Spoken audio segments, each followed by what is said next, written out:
right, on the line right now is Congressman Richard Hanna, and I have to say that for me it's a little easier to understand than others because I'm personally not a Trump supporter, but I see Congressman on both sides where and Hillary's comments the other day about it wasn't lying. I kind of what did she say again? It was I don't know. I had a little bent the truth. I don't know what she said. Yeah, she bent the truth somehow. Yeah. I saw that. And the at the end of the day, I'm not sure either one of these should be president. But hey, we have a choice, yeah, and I agree with you. Yeah. I can't disagree with you. I think everyone is kind of amazed at the choices we've been given. But right. if you look at how this happened, Hillary was the heir apparent for the Democratic Party.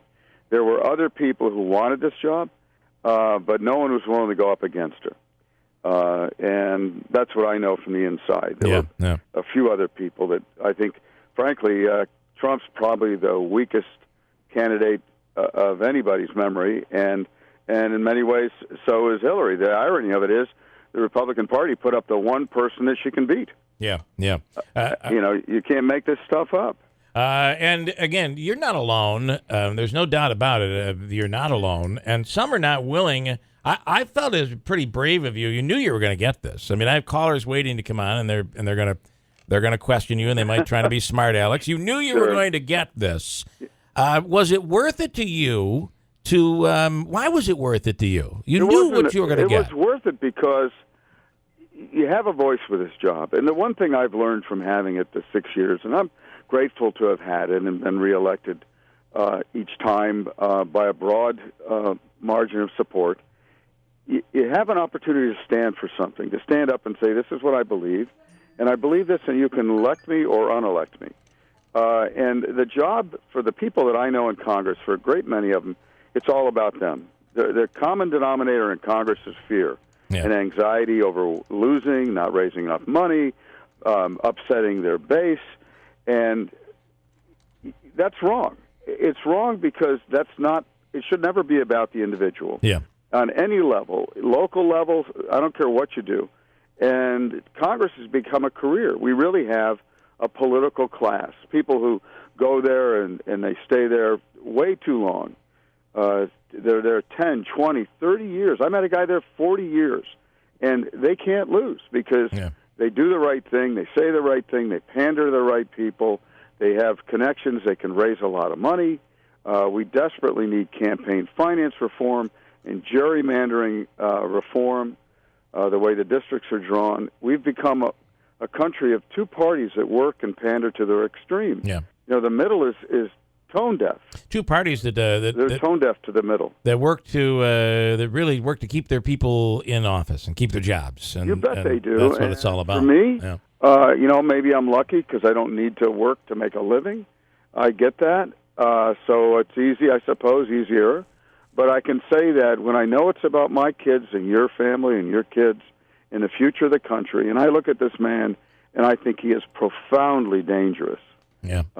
His lack of knowledge, you couldn't make it up. Here is so I say to myself, I got a voice for 3 or 4 months here, and I didn't have to say anything. You kidding? That's easy. Right. But I've been that way since I got there. Well, that's why I'm. That's made what a lot of enemies, a lot of friends. That's why I know people have argued with me about this, but the easy decision would have been to just go quietly. Yeah, do nothing. That's easy. Put a smile on your face. And, Well, that's not what I've ever done. I was in the dirt business. I've laid pipe and moved earth all my life, and did all right, and right in my home, upstate New York, and I did this as something I thought I could be good at, that I had an experience that kind of identified me different than other people, and I ran twice to do it, and I wasn't going to leave this job feeling so strongly about somebody like Trump and not saying something. So I wrote that op-ed with Renee, and it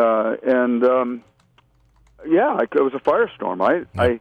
I knew I was in trouble the minute I sent it to the Syracuse Post-Standard, but so what? Here is, I've got a few callers, 7360186, and Mark is in Whitesboro. Mark, you had the sarcastic question earlier, so I kind of know where you're going. But go ahead, Mark, you're on the radio with the congressman. Richard, you said that Trump's not qualified for the position of president. Now, what on earth qualified Barack Obama as president? All right, let's let him answer the question. Go ahead, Congressman. Compared to Donald Trump, a lot. The lack of knowledge that Trump shows in national events, international events, his ability to change his tune in the middle of the day. He starts out with one belief system in the morning and ends at the end of the day completely different. He's done it over and over and over. I'd ask you what it is compared to, he's not running against Barack Obama, and I've had problems with a lot of his policies, but I think you're asking a question that there really is. There's no comparison. Yeah. You got a guy who's unhinged, whose business story is full of bankruptcies, who's sued many, many, many people, just like you and me, put people out of business, brags about it with gay abandon, who's insulted women, gay people. He's insulted the military. How can you support a guy who did what he did to the Khan family? They lose a son, and he makes fun of them. He insults them. He criticizes them. Shows no empathy. That's not a man that I want my kids looking up to. That's not a man that I can point to and say, that's my president, and I'm proud of him. Was that I look at it and I say, he represents so much of what I don't like about humanity in general. What was the moment for you that's it? I'm gonna. It was the Khan family. We work with veterans every day, and it's probably 60% of what I do. And we got a great guy, Jason Phelps.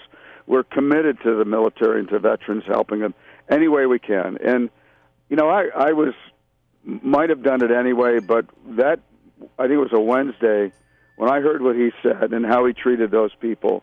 Yeah, I know it was a convention, it was a political event, but they lost a son. Donald Trump dodged the draft. He didn't go to Vietnam. He had spurs in his feet or something like that. I'd ask the people out there to support him. You guys went. I know a lot of Vietnam veterans that went, and they served. They didn't try to get out of it multiple times. Yeah. Well, the John McCain issue too. The John McCain issue was early on. John McCain. I never thought he'd survive that one. Yeah, I didn't either. I mean, to say that he wasn't a war hero because he was captured. The guy spent 5 years in a prison. Let's go to Michael. Mike's been waiting for a bit here, too. I'll be able to squeeze one more in for you, Congressman, before we have to break. That's Richard. Thanks. Mike in Utica, go ahead. You're on with Congressman Richard Hanna. I would just, Congressman's on the way out anyway, so I figured he was going to go anywhere he wanted. I hear he's talking about, Donald Trump and the way he speaks and this and that, but the fact of the matter is, Donald Trump, he might come in here, he might fix this economy. He might come in here and send it in the wrong direction. Nobody knows that, but we do know one thing for sure. Hillary will come in here, destroy the military, destroy our gun rights after she appoints a couple of justices. That means the country will be destroyed. All right, let's let Congressman Hanna answer that one. I don't buy that. I mean, those are just talking points. They're not backed up by the facts. I think, I'm a Second Amendment supporter. That bothers me very much that somebody with her perspective and Bernie Sanders bother me much, much more. I get all that, but we got two choices.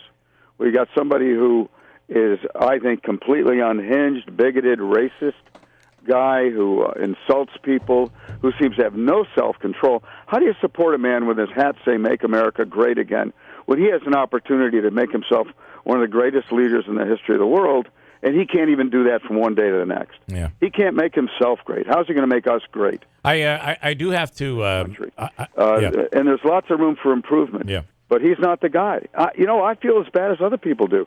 I don't like this contest. I'm not happy about the way these candidates are, or their histories. But we have a choice to make. You can throw your vote away on a third party, or you can vote for somebody who knows the job, who's has a history with the State Department. You can love it or hate it, But you got to admit, when it comes down to the two people, if you were sitting there at your desk going to hire one of these two people, you'd have to hire Clinton. And I'm not any happier about it than a great many people. One thing I wanted to say is that for me, and I've been honest about this from the beginning. I don't bash Trump every day, although some people think that I do. It's funny. I get people that say you're bashing Trump, and then somebody else is like you're bashing Clinton. I think that when I get that, I know I'm doing my job. You're doing your job, yeah. right? Yeah. But there is no guarantee that you can rely on Donald Trump to appoint a conservative justice. There is no guarantee that you can rely on Donald Trump to protect your Second Amendment rights. I don't believe it. No, I don't believe you know what he if says. People like Donald Trump. They should. He used to be pro-choice. I happen to be, but now he's not. I mean, the guy is a changeling. He's a man-child who I think is surprised to be in the position he's in, and I actually believe that he doesn't really want to be president because he's doing things now that if you check the New York Times this morning, he's actually losing support among white male voters. His rhetoric has gotten so heated and unhinged that he's losing support from the very people that he relies on to win. Yeah. So, you're not looking at a guy who can control himself, and clearly other people can't control him. You may like that, but you ought to like it from somebody with a lot more qualifications, experience, and life story that's more positive than his. This is a guy who's completely narcissistic, self-involved, that everything you look at, he won't release his financial statements or his tax return. Yeah. Other people always do that. What's he trying to hide?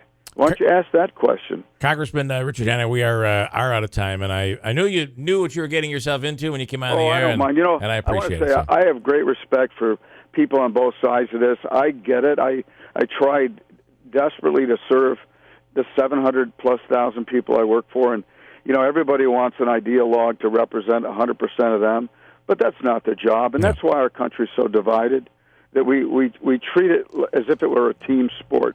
That's America. We're all in it together. We need to work on solutions that everybody owns a piece of this country and feels good about our future. Congressman Richard Hanna, we appreciate your time. Thanks so much. Hey, thanks a ton. Right. Bye-bye.